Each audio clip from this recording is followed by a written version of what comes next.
नमस्कार मंडळी, श्री स्वामी समर्थ। येत्या 6 ऑक्टोबरला म्हणजेच सोमवारी आलेली आहेत कोजागिरी पौर्णिमा। कोजागिरी पौर्णिमा ही वर्षातील सर्वात मोठी पौर्णिमा मानली जाते। या पौर्णिमेच्या दिवशी माता लक्ष्मीचा जन्म झाला होता आणि म्हणून कोजागिरी पौर्णिमेच्या दिवशी स्नानाला आणि दानाला विशेष महत्त्व दिलं जातं।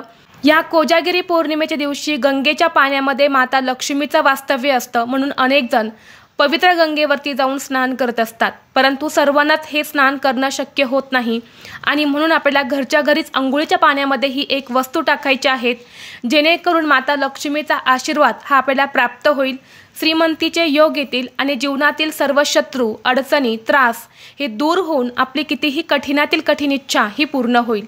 तर अशी कोणती वस्तू अंघोळीच्या पाण्यामध्ये टाकायची आहेत याबद्दलची संपूर्ण माहिती एका व्हिडिओद्वारे मी तुमच्यासोबत शेअर केलेली आहे।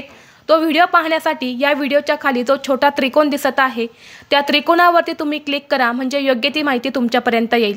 धन्यवाद। श्री स्वामी समर्थ।